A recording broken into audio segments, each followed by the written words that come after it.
नमस्कार, स्वागत है आपका इस वीडियो में। आज हम पढ़ने वाले हैं इलेक्ट्रिसिटी के लेक्चर नंबर 4, जिसमें पढ़ने वाले हैं इलेक्ट्रिक पावर। तो चलिए फटाफट से शुरू कर लेते हैं। हेडिंग डालेंगे electric power.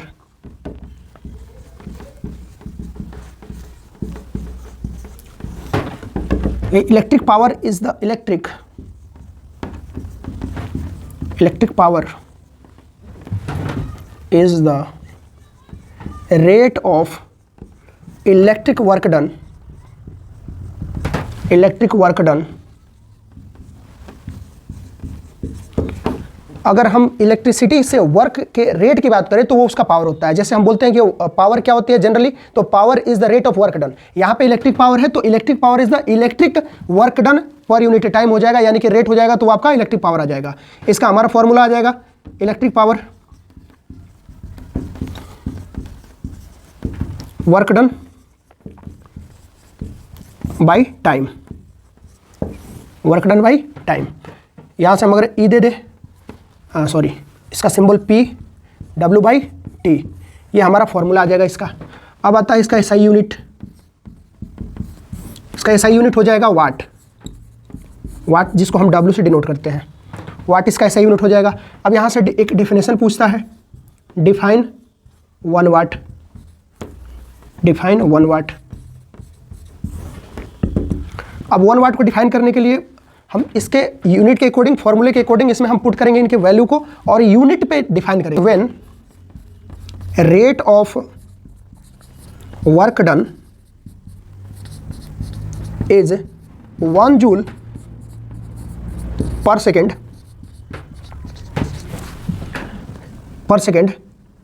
Power is said to be 1 watt. यानी कि अगर हमारा work done 1 joule per second यानी 1 जूल पर सेकंड से हो रहा है तो वो हमारा पावर कहलाएगा 1 वाट। चलिए देखते हैं, अगर हमारा रेट 1 जूल पर सेकंड के हिसाब से हो रहा है, मतलब अगर हमारा work done 1 joule per second के हिसाब से हो रहा है तो वो हमारा पावर कहलाएगा 1 वाट। यानी 1 watt equal to 1 joule by 1 second. ये हमारा 1 जूल यानी 1 वाट को डिफाइन करेंगे तो इस तरीके से 1 वाट को डिफाइन कर सकते हैं। चलिए अगला टॉपिक है फॉर्मूला फॉर पावर यानी इलेक्ट्रिक पावर। इसके लिए फॉर्मूला कैसे कैलकुलेट करेंगे, तो हमारा P इक्वल टू W/T। अब यहाँ से W हम कैलकुलेट कर लेंगे। W हम कहाँ से कैलकुलेट करेंगे, V इक्वल टू होता है W/Q, और ये यहाँ W/Q, और W इक्वल टू हो जाएगा VQ। अब यहाँ से हम की वैल्यू ला देंगे, यानी कि हमारा Q इक्वल टू यानी I इक्वल टू, यहाँ से हमारा की का वैल्यू आ जाएगा I इक्वल टू Q/T होता है। यहाँ से Q इक्वल टू IT आ जाएगा। अब इस Q की वैल्यू को हम इसमें पुट कर देंगे तो यहाँ से हमारा W बराबर VIT आ जाएगा। तो यहाँ से इस वैल्यू को हम W को यहाँ पुट कर देंगे तो यहाँ से हमारा VIT/T हो जाएगा। T से T कट जाएगा, P का फॉर्मूला हमारा आ जाएगा VI। P का एक फॉर्मूला तो हमारा VI हो जाएगा। इसके साथ साथ इसका दूसरा फॉर्मूला हो जाएगा, ये एक फॉर्मूला, इसका दूसरा फॉर्मूला आपका हो जाएगा। अगर हम V की जगह पे IR रख दें तो P इक्वल टू I² हो जाएगा। इसका थर्ड फॉर्मूला भी एक आ जाएगा। अगर हम I की जगह पे R/V रख दें, जैसे अब B इक्वल टू IR होता है तो हमारा I की जगह पे क्या रख सकते हैं, R/V रख सकते हैं। तो अगर हम रख दें IR V/R, तो यहाँ रख दें हम तो P बराबर V²/R, एक ये भी आ जाएगा हमारा। तो इस तरीके से हमारे 3 फॉर्मूले पावर के बन सकते हैं। तीनों में से कोई भी फॉर्मूला आप यूज करके न्यूमेरिकल सॉल्व कर सकते हैं इजीली। डेरिवेशन की आपको कोई आवश्यकता नहीं होती, बट फॉर्मूला ये आपको याद रखना है। 3 फॉर्मूले, एक P इक्वल टू VI, दूसरा I²R और तीसरा V²/R। 3 फॉर्मूले पावर के होते हैं। चलिए आगे देखते हैं, इसको आप नोट डाउन करें। अगला आता है हमारा इलेक्ट्रिक एनर्जी। अगर आपको क्वेश्चन में कहीं इलेक्ट्रिक एनर्जी निकालने बोले तो इलेक्ट्रिक एनर्जी के लिए आपको यही फॉर्मूला लगाना है, पावर इज इक्वल टू, अब हम ऊपर में बात करेंगे वर्क डन की, तो वर्क डन बाई टाइम हो जाएगा। अब यहां से इसने इलेक्ट्रिक एनर्जी पूछ रखा और वर्क डन एक्चुअल में क्या होता है, एनर्जी का ही ट्रांसफर होता है, यानी कि जहां वर्क डन की बात होती है वहां एनर्जी की बात होती है। तो जितना वर्क डन उतना ही एनर्जी, तो इलेक्ट्रिक एनर्जी का मतलब इलेक्ट्रिक वर्क डन। तो यहां से हमारा वर्क डन निकाल देंगे, work done is equal to power into time, और हमारा वर्क डन इक्वल हो जाएगा इलेक्ट्रिक एनर्जी के, इलेक्ट्रिक एनर्जी के। यहां से अगर ये हमारा इलेक्ट्रिक एनर्जी हो गया तो इलेक्ट्रिक एनर्जी यहां रख देंगे ई, पावर के लिए P और टाइम के लिए T। E के लिए हम E सिंबल दे लेते हैं, E equal to E into PT।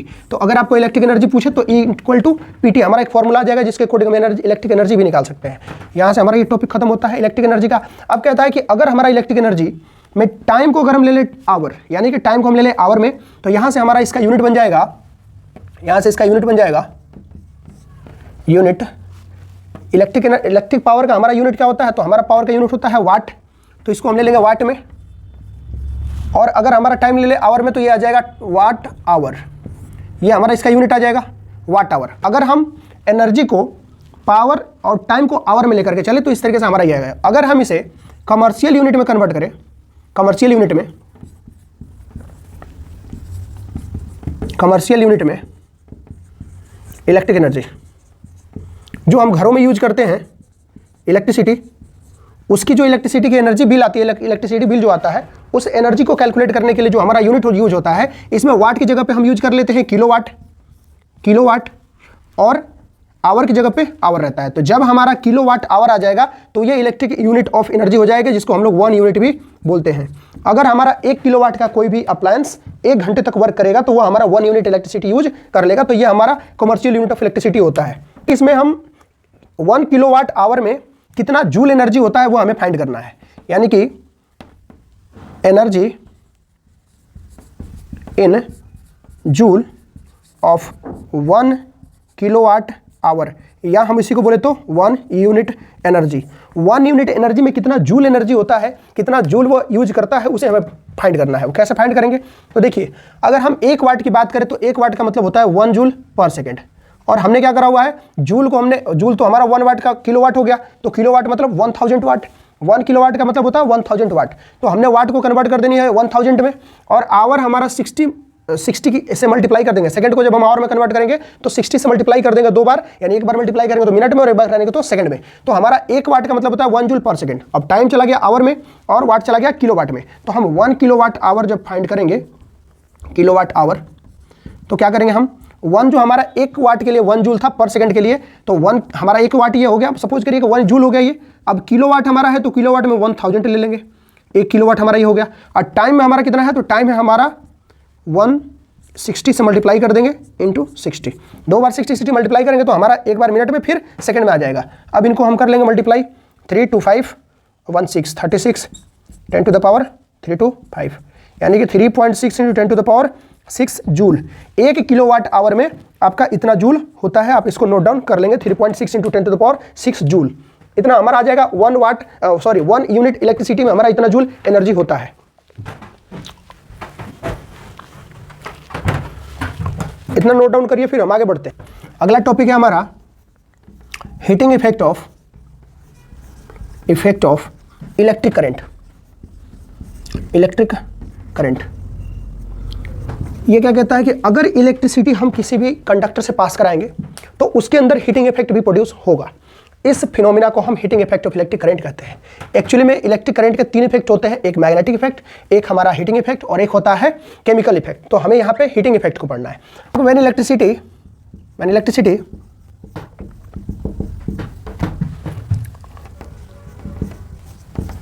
passes through a conductor, it produces heat. This is known as heating effect of electric current. Heating effect of electric current. देखिए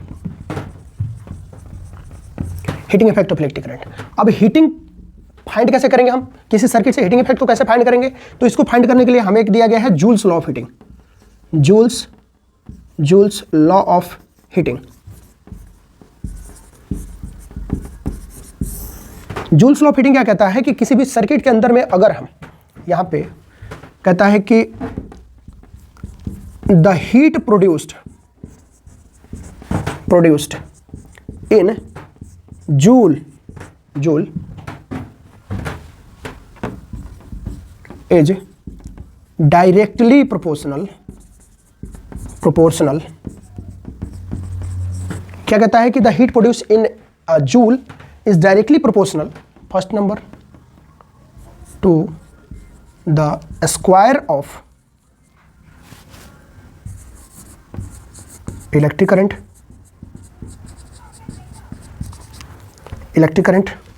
second कहता है resistance of conductor and third one कहता है time to which current flow. Joule's law के according जो भी heat produce होगा यानी कि जो H होगा वो डायरेक्टली प्रोपोर्शनल होगा स्क्वायर ऑफ द करंट के, डायरेक्टली प्रोपोर्शनल होगा रेजिस्टेंस के, और डायरेक्टली प्रोपोर्शनल होगा time to which current flow. जितने देर टाइम करंट जितनी देर फ्लो करेगा उसका डायरेक्टली प्रोपोर्शनल रेजिस्टेंस का और करंट के स्क्वायर का। तो यहाँ से हमारा हीट का जो फॉर्मूला निकल के आएगा वो आएगा I² RT। इस फॉर्मूले पे रख के आप कोई भी वैल्यू को हीट निकाल सकते हो, यानी कि करंट दिया हुआ है, रेजिस्टेंस दिया है, टाइम दिया है, तो यहाँ से हम इजीली हीट प्रोड्यूस कर सकते हैं, हीट निकाल सकते हैं, और हीट जो आएगा आपका जूल में आएगा। ये हमारा जूल्स लॉ ऑफ हीटिंग कहता है। यहाँ से हमारा heating effect of electric current का न्यूमेरिकल बन सकता है इसी फॉर्मूले पे। चलिए इसको नोट डाउन करिए, फिर देखते हैं हम आगे। अब आता है application of heating effect of electric current. Heating effect का application 1 number in heating appliances like iron, water heater, room heater, आप रूम हीटर भी दे सकते हो। यानी जहां भी हीटिंग अप्लायंसेस होंगे, जहां पे हीट करने की जरूरत पड़ती है, वहां पे हम इस इस इफेक्ट का यूज करते हैं। इस तरह के अप्लायंसेस में इसका उपयोग होता है। दूसरा इन फ्यूज आपको पता है फ्यूज सेफ्टी मेजर्स के लिए होते हैं, तो वहां पे इजीली हम ऐसा फ्यूज बनाते हैं जो कि जब ओवरलोड हो तो वो मेल्ट हो जाए हीटिंग इफेक्ट की वजह से, यानी कि वो ओवर हीट करके मेल्ट हो जाए, वहां पे इसका यूज किया जाता है। थर्ड वन फिलामेंट, यानी बल्ब में आपने देखा होगा, बल्ब के फिलामेंट बनाने में, वहां पे भी आप देखोगे तो जब एनर्जी वहां से रिलीज होती है, यानी वहां से जो लाइट इमिट होता है वो लाइट फिलामेंट के रेड हॉट होने के बाद होता है, यानी वहां पे भी हीटिंग इफेक्ट प्रोड्यूस होती है, हीटिंग इफेक्ट वहां पे देखने को मिलता है। तो हमारे 3 तो ऐसे हो गए अप्लायंसेस जहां पे हम यूज करते हैं heating effect of electric current को। ठीक है,